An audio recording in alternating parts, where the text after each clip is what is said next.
السلام عليكم ورحمة الله وبركاته. متابعين ولاء يوسف. ان شاء الله النهارده هنتكلم على انواع قماش الملايات. هنبدأ من اول الخامة الاقل فالاعلى. طبعا هو بيبدأ في القماش في خامات، في المخلط ومنه كذا نوع، وفي القطن ده بقى انواع كتير. فطبعا هنتكلم النهارده على هقدر اتكلم عليه المتاح لنا في الفيديو، هتكلم عليه وهنعمل تاني كمان جزء كمان لبقيه الخامات. لكن النهارده كده هنتكلم ان شاء الله على اول الخامات في الملايات.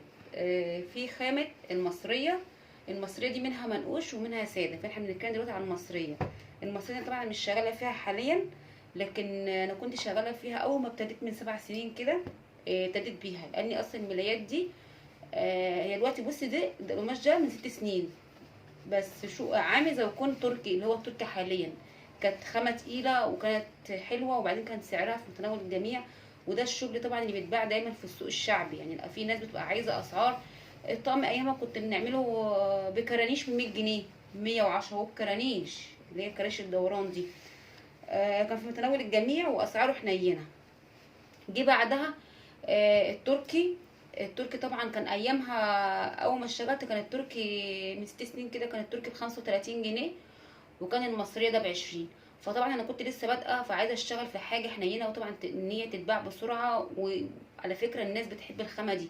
هي اول غسله بتبهت، لكن بعد كده بدناها ثابته، وبعدين يعني خامتها من القماش اللي بص غسيل وفرش ممكن يقعد العمر كله عند الناس ما يجرلوش حاجه. غسيل وفرش خامته جامده جدا، اللي هو المصريه بتاع زمان. مش عارفه دلوقتي ايه بصراحه، بس اللي انا كنت شغال فيه قبل كده كان هو ده.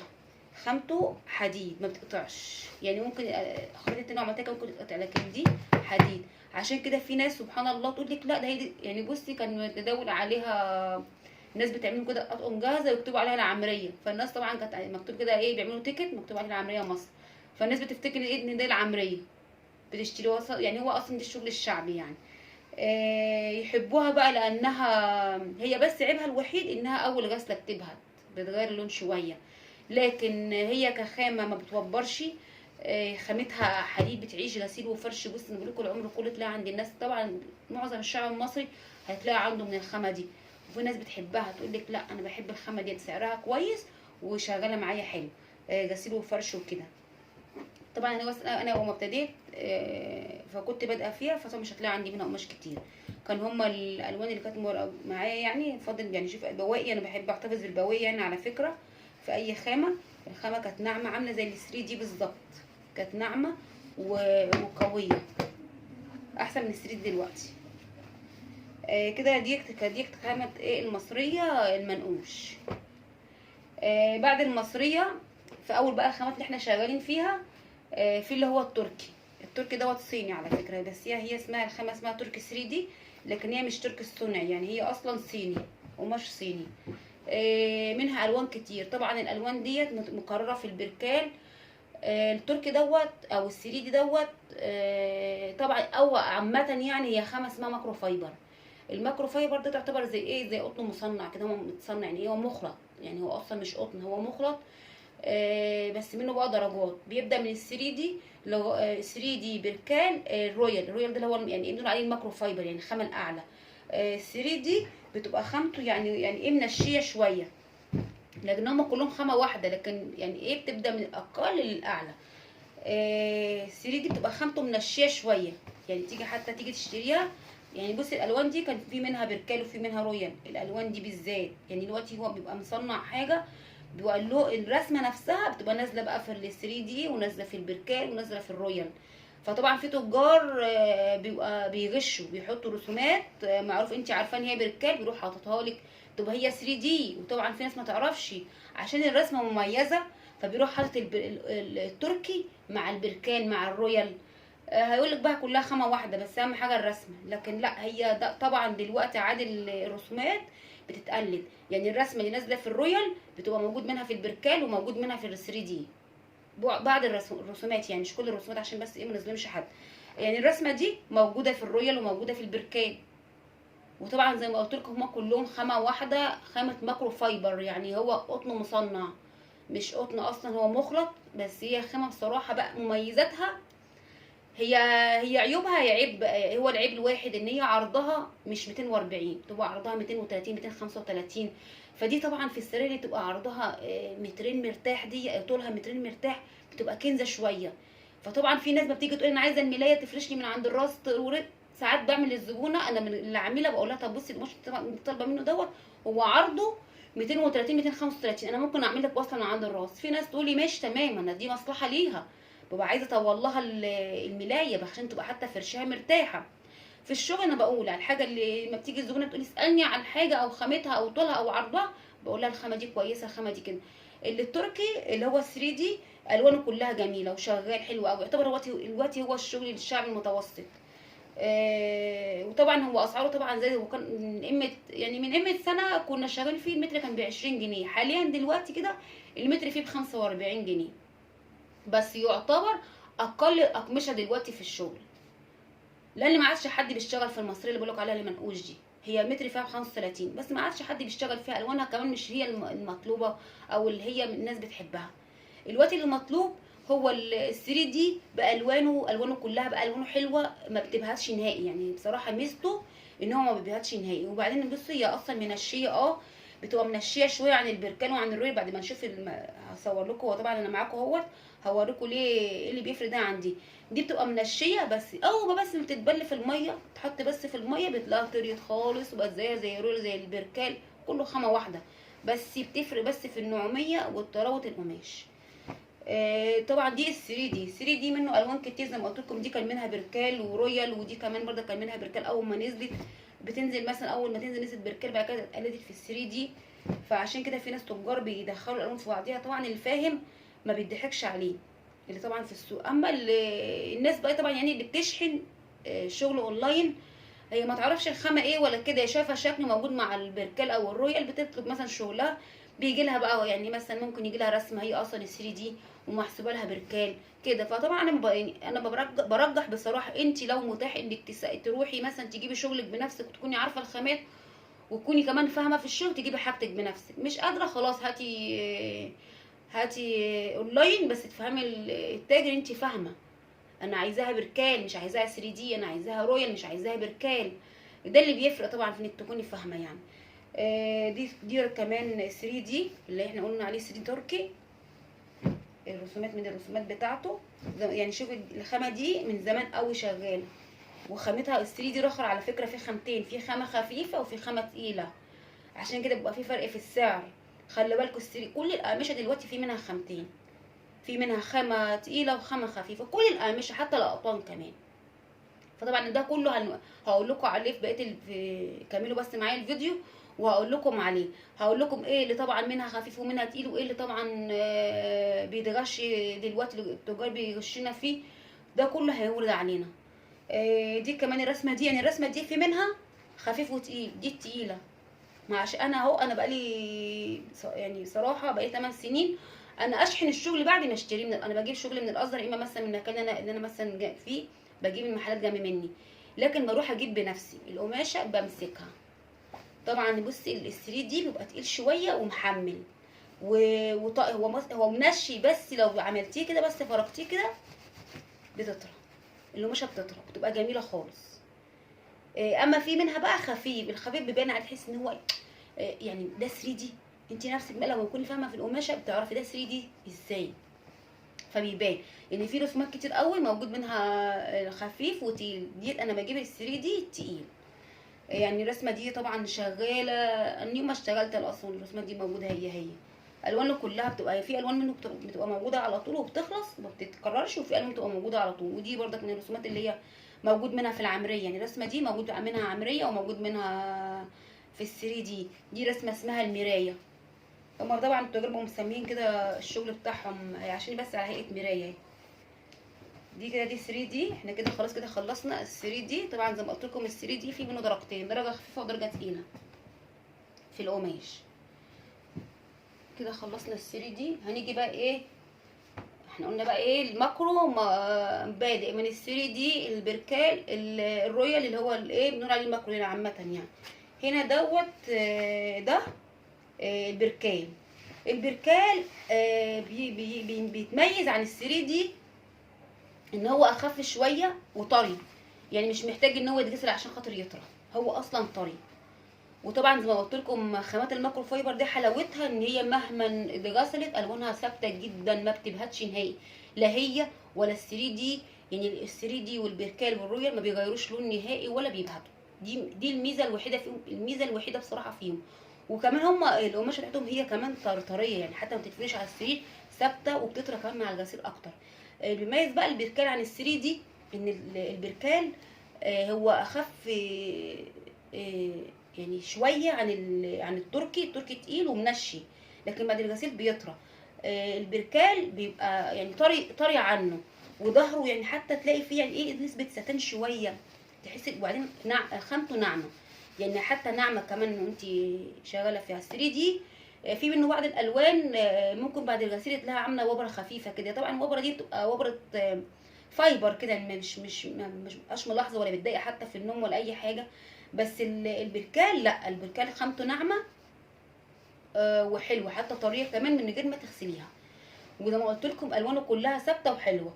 البركال العرض بتاعه بيبقى 240، هو والرويال اعرض من 3 دي. ده كمان ميزه بتميزه. ده ايه البركال. طبعا انا ايه الموجوده عندي حاليا التاني الشغل خلصته. في هنا بقى الرويال، هندخل على الرويال اهو. الرويال بقى اخف من البركال واخف من ال 3 دي.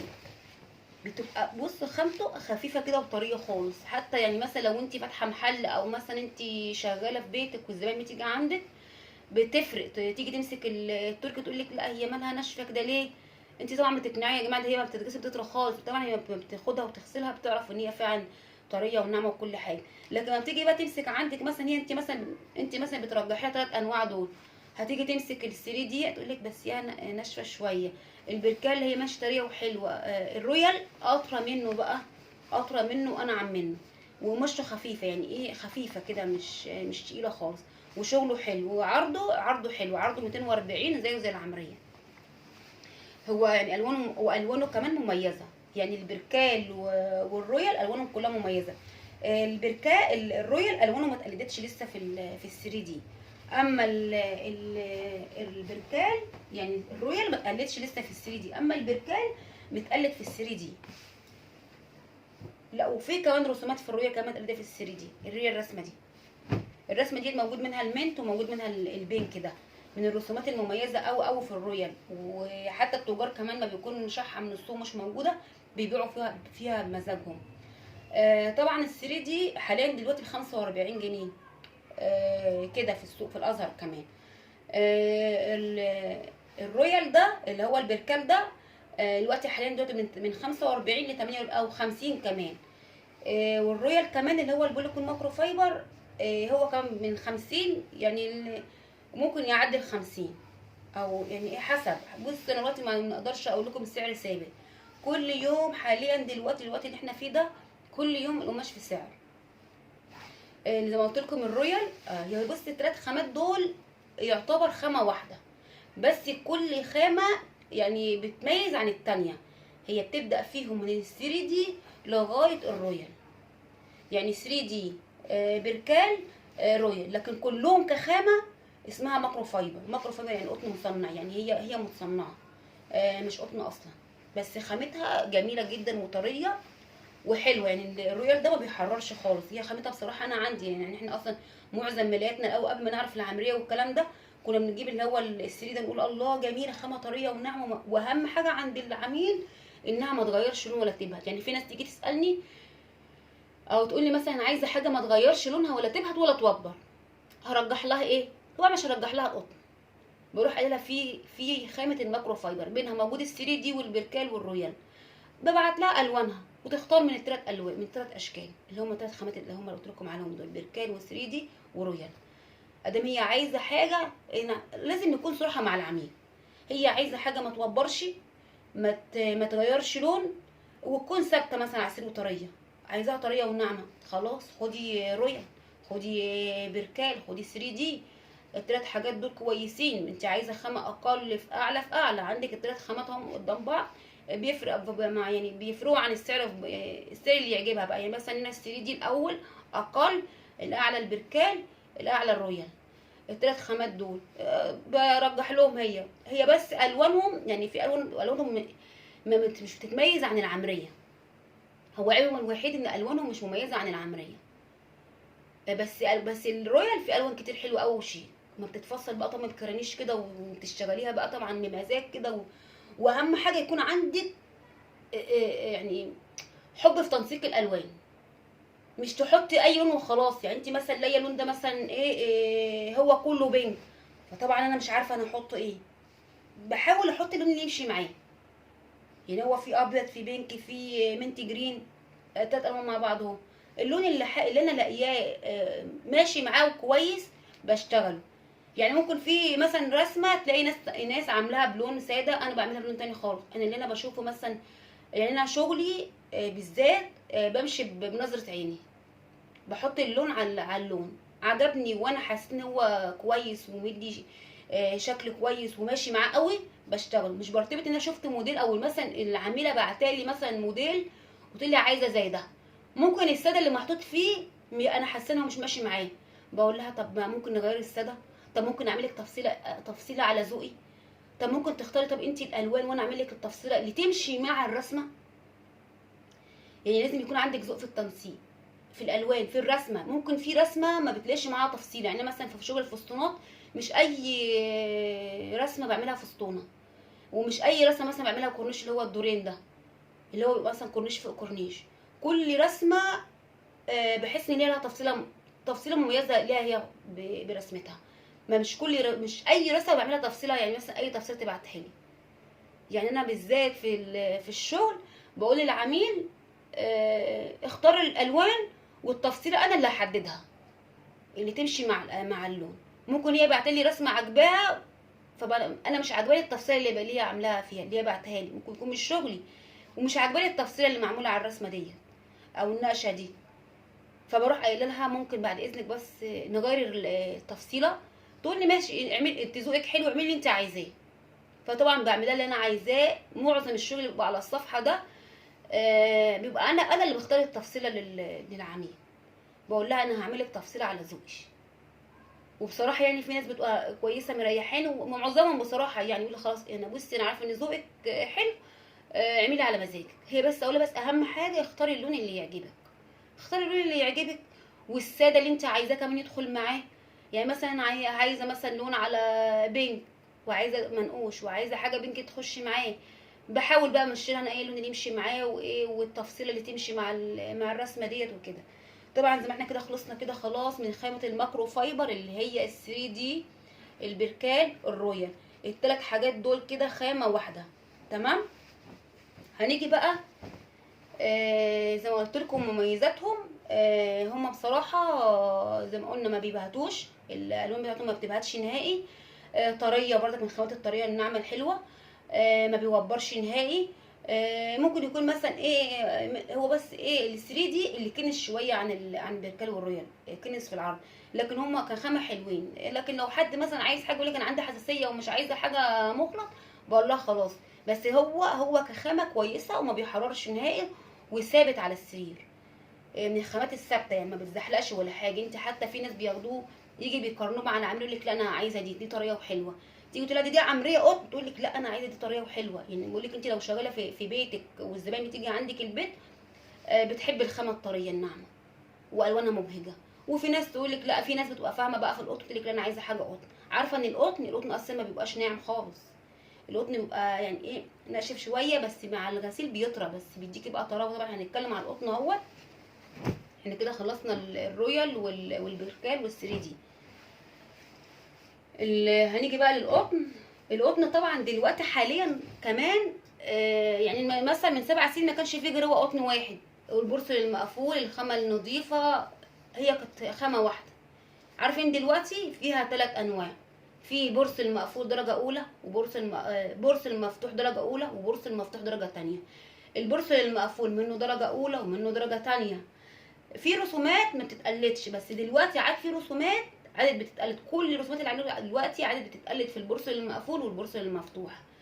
انا دلوقتي انا معظم شغلي في خامه زين، هي اعلى درجه في العمريه. هو طبعا بيبقى فيها خامات اعلى، ما انا دلوقتي بكلمكم من اول الخامات اعلى في اعلى في اعلى، لكن دلوقتي انا دلوقتي اللي بتكلم دلوقتي معاكم، اتكلمنا على الماكرو اللي هو الماكرو فايبر، ماشي. ودلوقتي بنتكلم بقى على القطن اللي هو العمريه، لكن بعد ما بقى هعمل فيديو تاني للي بعد العمريه، تمام. في خامات تانية بعد العمريه.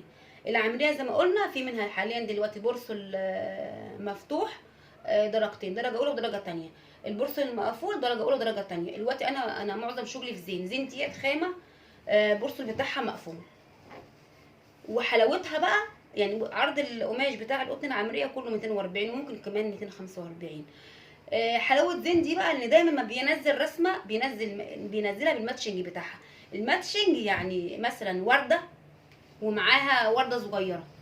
الرسمه دي من يوم ما اشتغلت على فكره بقالي وقت 8 سنين اهوت، سبحان الله شغاله حلوه قوي قوي. حتى ممكن تكون مش مطلوبه مني ومثلا حسيت ان القماش مثلا هيغلى، يعني دلوقتي قماش العمليه وصل دلوقتي داخل على 65 جنيه.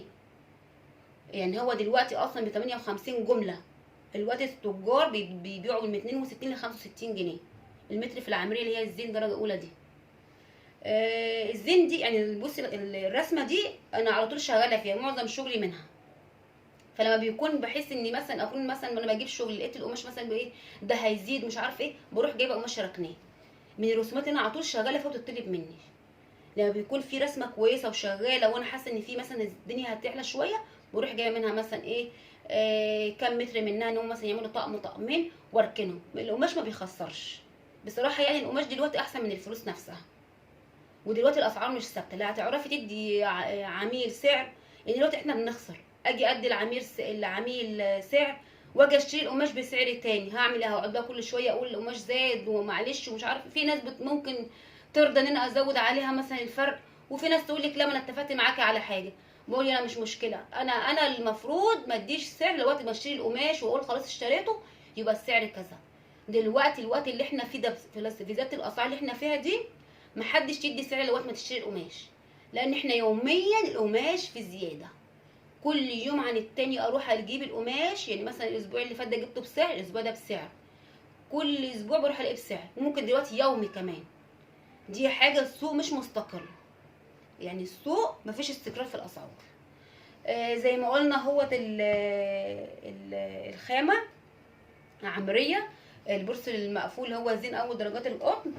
في منها بص يعني ده كله زين. الرسمه دي زين ده لو اعلى حاجه في القطن العمريه، وده زين نازل بالماتشنج بتاعه. ده البورصل المقفول. البورصل المقفول ده حاليا في نوعين يا بنات، تمام.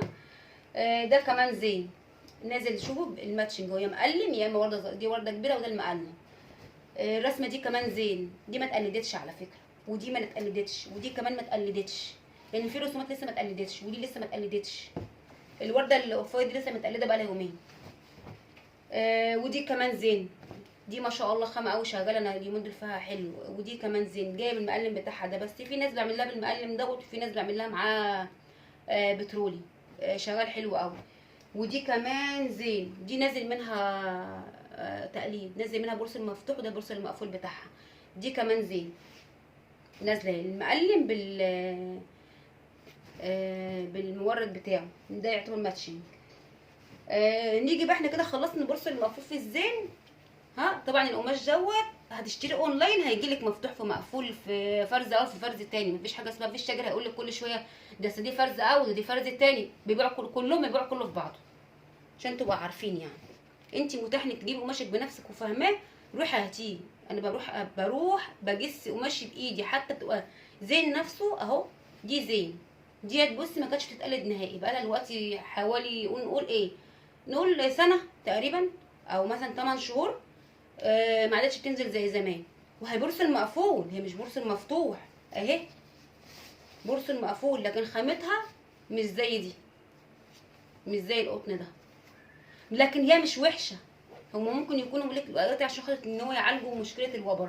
القطن بقى عيبه ان هو ممكن يوبر، والوانه طبعا ما بتبقاش بقى زاهيه. يعني الناس بتقارن بينه وبين في ناس زبونه تقول لك مثلا عايزه حاجه ما توبرش، عايزه حاجه زاهيه، ما مش برجح لها بقى العمريه.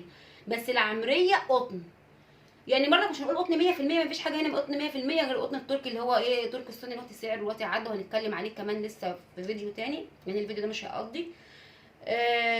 طبعا قلنا ديت قطن، دي اعلى درجات القطن في العمريه اللي احنا قلنا عليه زين. تبع شركه اسمها زين، يعني هي ديت لها الوان معينه، وخامتها كمان هي اعلى خامات الدرجات في العمريه. دي كمان تبعها، يعني دي الاول كانت زي دول، بس دلوقتي البورصه بتاعها مقفول، بس خامه يعني ايه، طبعا مش زي دول، ان هي مثلا قطن كده شويه، لا هي يعني ايه، تحس ان هي مصنعه شويه، لكن حلوه شغاله وما بتوبرش والوانها حلوه. هو عشان كده بقول لك عشان خاطر يعالجوا ان القماش ما يوبرش. دي كمان كانت منها، دي بقى ايه العمريه هي كمان. دي كانت نازله اول ما نزلت، كانت بورصه المقفول، والوقت نازله دلوقتي بورصه المقفول وبورصه المفتوح. لكن البورصه المقفول والمفتوح دلوقتي حاليا في ديت، في الرسمه دي مثلا خامه واحده. بيقول لك يعني تجهيز، عشان خاطر البورصه بيبقى بيكلفهم كذا فبيروحوا مع انه مفتوح. لكن هي كخامه دلوقتي حاليا منها المقفول بتاعها هي، والمفتوح ده واحد. في خامات بتبقى واحد، يعني مثلا في شركه اسمها سيليا، خاماتها كلها مقفول، لكن طبعا لكن هي مش نفس زين. فاهميني؟ يعني دي كمان مقفول، الرسمه دي مقفول، لكن طبعا خامتها زي ما بقول لكم مثلا زي دي وزي دي. يعني لا، انا عشان كده بقول لكم البورصل المقفول لا هو درجه واحده، عشان بقى ايه في ناس تقول لك ايه ده بورصل مقفول، لكن البورصل المقفول قطنه على درجتين، درجه اولى ودرجه ثانيه. البورصل المفتوح كذلك في منه درجتين، درجه اولى ودرجه ثانيه. يعني في بورصل مفتوح ممكن انت نفسك ما تقدريش تشتريه، وفي بورصل مفتوح هتلاقي خامته طريه حلوه ومحمله. طب ما جميل اهو، ايه يعني بورصل مفتوح لكن حلوه وشغاله. يعني في رسومات نازله في البورصل المفتوح حلوه وشغاله وما بتبهتش والوانها ثابته وما بتوبرش. يعني ممكن يكون البورصل المفتوح مش عشان خاطر هو بورصل مفتوح يبقى مش عمليه ووحش، لا، عشان بس ما نتخمش، عشان انا من الناس اللي عمري ما كنت برضى اشتري بورصل مفتوح نهائي. لكن انا جبته السنه دي لحد قال لك لا ده على فكره خامه حلوه ما بتبهتش ما بتوبرش فعلا. لكن هي في منها درجتين، درجه اولى ودرجه ثانيه، عشان انتوا عارفين. وكذلك البورصل المقفول منه اولى وثانيه. طبعا الفيديو ده كده طول، مش هنقدر نكمل اكتر، يعني اتكلم معاكم اكتر من كده. لكن القماش الملايات في منه انواع كتير حاليا. ودي طبعا بالنسبه للاسعار، العمريه بيبدا من 48 في البورصه المفتوح لغايه 65 في العمريه البورصه المقفول. طبعا انت هتشتري اونلاين، فممكن التاجر يعني عشان برضك ما نظلمش حد، ممكن يديكي كل سعر لوحده، وممكن يحسب لك كله في بعضه مثلا بقى بسعر اقل بس كله في بعضه. فطبعا دي ما حدش يضمنها. وفي تجار يعني برضك عشان ما نظلمش حد، في تجار عندهم امانه شويه، يقول لك لا دي بورصه المفتوح دي بورصه، بس هو بيقول برضك للناس اللي بتفهم. ناس مثلا مش ليها، يعني بعتله مثلا رسمه قالت له انا عايزه دي، وهي الرسمه دي اصلا مش نازله في المفتوح، هل هو يقول لك لا اصلا مفتوح مش هديها لك؟ لا، هيبعتها لك، هي اصلا نازله في المفتوح بس.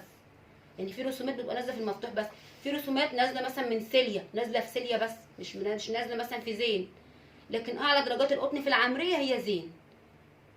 ينزل قبليها شركه سيليا اللي هي بورصلها تبقى مقفول، لكن خامتها يعني متوسطه. دي اسعارها 55، من 55 ل 58 حسب التاجر. زين هتعتبر دلوقتي من 60 ل 65 في زين، لان الاسعار زادت. البورصل المفتوح من 48 ل 52 ممكن ل 55 حسب الخامه بتاعت البورصل المفتوح.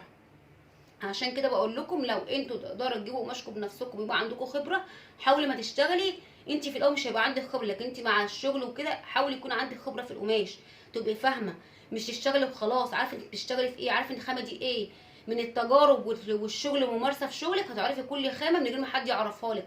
مش عشان خاطر انا عايزه اعرف الخامه دي ايه، لا، انت مش هتعرفي خامتك ولا هتعرفي شغلك ولا هتعرفي قماشك الا بالممارسه.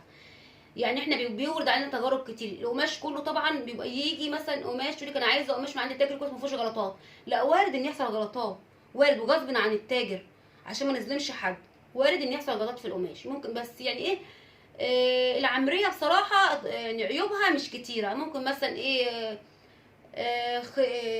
خيط كده مثلا جاي في وسط القماش، يعني ايه، نسيج كده، عيب نسيج، عيب كده. لكن انت ممكن تعديه لو انت تاجر عارفاه عادي. ممكن لو مش هتعرفي تعديها بتروحي تقول له مثلا انت بتاخدي الشغل بتاعك انا دي مش عارفه اعديها وبيغيرها لك. عرفتي تعديها وتمشي نفسك، مش توقفي نفسك، لان بصي مش في تاجر.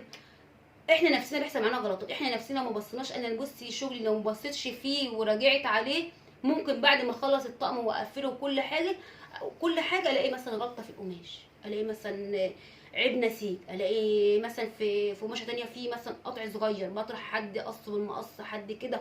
انا ما بصش، بس انا ساعات ببقى باصه وساعات ابقى باصه وشايفه وكل حاجه، وما اجي اكوي وخلاص قفلت الطاق الاقي. هل انا هبعته كده للعميل؟ لا.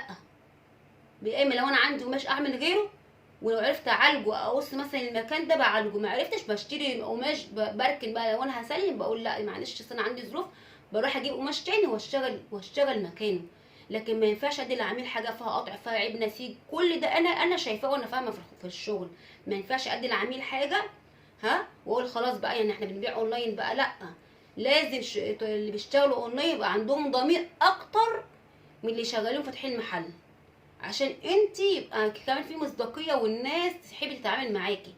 الزبونه سالتك قالت لك العمريه، طب انا عايزه حاجه قطن بس ما توبرش، العمريه بتوبر؟ في ناس تقول لك لا ما بتوبرش انا هجيب لك درجه اولى. لا، ما قولي والله انا بصي ما اقدرش اقول لك ما بتوبرش، لان درجه اولى في منها بيوبر، مش هنقدر نقول ما بيوبرش. لازم يكون عندنا امانه.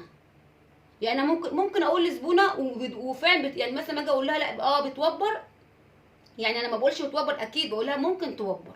ممكن القطن كمان ما بتبل ميه، يعني مثلا زاهي لما بتبل ميه يعني بيكسر اللون شويه، عشان ده احنا عارفين القطن كده. القطن اصلا مش زي الالوان اللي هي مصنعه بالدنيا الوانها فاقعه او زاهيه قوي، لا. القطن معروف عنه اول ما بتبل ميه بيبقى بيكسر اللون بتاعه شويه، لكن هو قطن بتنامي عليه حاجه تانية واحساس تاني. دي الميزه اللي بتميز القطن، بيديكي حاجه بتديكي كده طراوه. الناس اللي هي بتبقى عايزه حاجه قطن تقول لك انا الجو عندي حر ومش عارفه ايه وانا عايزه حاجه قطن، اقول لها خليكي في العمريه. العمريه درجات، عايزه بقى تاخدي الزين تاخدي اللي بعد الزين تاخدي النيال. دلوقتي في نيال بس انا هكلمكم عليه في فيديو تاني، لان الفيديو دلوقتي طول مش هينفع اكلمكم اكتر من كده. لكن احنا زي ما احنا قلنا خليكي عندك مصداقيه مع العميل. العميل قال لك انا عايزه حاجه ما توبرش، اعرضي عليها البركال اللي هو الماكرو اللي هو ال 3 دي والبركال والرويال، اعرضي عليها الثلاث حاجات دول. قالت لي طب انا عايزه حاجه قطن عشان عندنا حساسيه وعايزه حاجه مطح يعني ايه تبقى احس ان انا طب ماشي في عمريه، بس اذا قالت لك طب العمريه دي ما بتوبرش قولي لها والله انا ما اقدرش اقول لك ما توبرش، عشان ممكن توبر وممكن ما توبرش. لكن هي يعني الحمد لله هي اتعالجت جامد ما عادش بتوبر، يعني في اقمشه ممكن اكون واخده من نفس الطوب تبقى الملايه عند زبونه وبرت وعند زبونه تانية لا، هو بيبقى عيب غسيل. القطن بالذات عايز غسل لوحده. اول ما بدي للعميل حاجه قطن بقول لها معلش اول غسله تبقى نقع ميه بخل، عشان بس حفاظا للقطن. القطان عايزه نقع ميه بخل اول غسله. ما تكتريش المساحيق، ما تنشروش في الشمس. لما تيجي تغسليه كده مش تغسليه مكان فوط، مش تغسليه مع فوط القطن عشان خاطر ما يلمش وبره. لكن هو كخيمه كنوم بصراحه روح حتى في الشغل، انت نفسك بتيجي تشتغلي في قطن العمريه بيبقى حاجه تانية خالص. بتبقى بصي بتبقى كانك الشغل نفسه كده بتبقى مستريحه فيه قطن، يعني كانك كوياه. غير ال 3 دي والماكرو دوت والبركال دول بينسلوا. لكن هم طبعا كل زبون وليه طلبه. وكده خلاص بقى ما اقدرش اطول معاكم اكتر من كده. لكن ان شاء الله في فيديو كمان هكلمكم على القطن بردك اللي هو النيال اللي بعد العمريه، وهكلمكم عن القطن التركي اللي هو بقى القطن التركي الصافي اللي هو 100% قطن وصنع ومكتوب عليه ميدن تركيا. طبعا ده سعره دلوقتي بعد دلوقتي داخل على 150 جنيه. والنيال اللي كان ب 65 عندي دلوقتي على 75. طبعا الاسعار دلوقتي ربنا يا رب يلطف بينا عماله تعلى جامد جامد وكل يوم عن سعر. بس هنعمل ايه؟ لازم نشغل نفسينا واللي بنقدر عليه بنعمله. احنا بنجيب شغلنا وخلاص ونركنه عندنا، حتى لو معاكي مبلغ ولا حاجه هتيجي قماش احسن من دلوقتي من الفلوس معاكي. يعني انا مثلا عمليه جيت مثلا لقيتها مثلا بتزيد رحت جايبه شويه قماش كده الالوان اللي انا شغاله فيها على طول منها الحمد لله بروح جايباه وركناه. وقت ما يجي مثلا العميل شايف عندي طقم موجود على الصفحه عندي انا عاملاه بعرضه عليها، بقول لها عندي ده وعندي ده وعندي ده، بيجي لي منه مثلا ممكن سبحان الله مثلا انا هي مثلا مستعجله وعايزه طقمين بعرض لها القماش اللي عندي بتاخد منه. يعني انا معظم شغلي في زين. يعني انت دلوقتي على الصفحه دلوقتي هتلاقي معظم شغلي كل الوان زين اللي هي دي ديت الرسمه دي كمان دي كمان. يعني بصي من بقالي 7 سنين هتلاقي كل معظم شغل الرسومات دي. اكتر شغل اشتغلت في الرسومات اللي هي بتاعت زين. بس طبعا دلوقتي بقى يعني في رسومات تانية احسن كده فبجيبها للزبون. وزي ما قلت لكم اهم حاجه المصداقيه في الشغل، وانت كمان يعني انت زيك زي الزبونه برضك، انت برضك انت زبونه عند التاجر. فانت لما تكوني صادقه مع العميل بتاعك هتلاقي برضك التاجر اللي هيبقى صادق معاكي. فاهم حاجه؟ المصداقيه. مش مهم انت تبقى عايزه تكسبي وخلاص، تقولي مثلا ده انا عمريه نمبر 1 ما بيوبرش ما بيبهتش مش عارفه ايه. والله انا شغاله، انا زي زيكم برضك زبونه. انا بجيب القماش، واهم حاجه بجيب لكم الحاجه الغاليه والنظيفه. لكن العمريه احسن الانواع. منها الزين، وبرضك حتى منها برضك في برضك بورس المفتوح منها كويس. البورس المفتوح بقى حلاوته على فكره ما بيوبرش، لان هو فيه نسبه بوليستر. البوليستر فيه اعلى من الخامه اللي بتبقى مثلا قطن شويه. لكن كشغل حاجه فخمه حاجه كده، الناس اللي عايزه حاجه فخمه بصراحه من بدايه العمريه لما فوق بقى. طبعا في القطن اللي هو التركي ده هنتكلم عليه ان شاء الله، هتلاقي الطقم معدي ال1000 وي عشان تعملي كرانيش. فطبعا انا بقول للزبون او العميل، يعني اذا بنتكلم هقول لها مثلا ده هو هيكون مكلف عليكي. ما باجي يكون حد عايز حاجه قطن وي وي وي وقطن 100%، اقول لها ماشي بس هيكون مكلف عليك، هتكلفي. تقول لي ماشي، اقول لها خلاص. ادام يعني في ناس يعني بترضى، وفي ناس طبعا حاجه كل حاجه عادت غاليه. عادي ما غاليه على العميل، غاليه عليا، غاليه على التاجر، كل حاجه عادت غاليه جدا. خيوط غاليه، جوبير غالي، حاجه المكنه نفسها غاليه. يعني القماش لما بيزيد والله بياكل من مصنعيتنا، احنا اللي بنخسر. العميل بيشتري هو الكسبان، لكن احنا اللي بنخسر. انا مش كل شويه هزود على العميل بقول يلا بيجي من مصنعيتي وخلاص. فطبعا ربنا يا رب يلطف بينا يا رب، والاسعار اهم حاجه الاسعار تثبت عشان نعرف احنا كمان نثبت اسعارنا، وزياده الاسعار دي تبقى غصب عننا، وربنا يلطف بينا يا رب.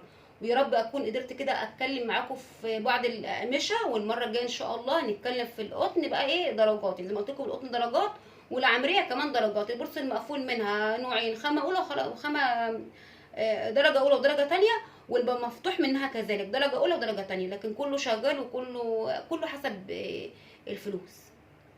يعني كل خامه ولها سعرها ولها زبونها. على فكره في ناس على فكره بتشتغل في البورص المفتوح ده وشغاله حلوه قوي. مش هنقول مثلا، وبعدين اهم حاجه ان احنا مش هنقعد نقول بقى احنا عندنا نمبر 1 ونمبر 2 والكلام ده، لا لا. العمريه كلها واحد. هي بس الوقت عادت في تقليد بس، اشكالها معروف. في بعض الاشكال ما بتتقلدش زي ما قلت لكم، يعني الشكل ده ما اتقلدش، الشكل ده كمان تقريبا كده في رسمه اتقلدت منه بس مش نفس اللون. ده كمان ما اتقلدش، يعني في رسومات ما اتقلدتش. وبكده ننهي مع بعض الفيديو بقى ان شاء الله عشان هو طول. ويا رب اكون قدرت اوصل لكم كده يعني شويه من بعض الخامات. وان شاء الله المره الجايه نتكلم في الخامات الساده بقى، ونتكلم في القطن زي ما احنا قلنا. ولو عجبكم بقى الفيديو بتاعي والشرح اللي فيه، يا ريت تعملوا لي لايك وسبسكرايب وتفعلوا زر الجرس حتى يصلكم مني كل جديد. واختم معاكم والسلام عليكم ورحمه الله وبركاته.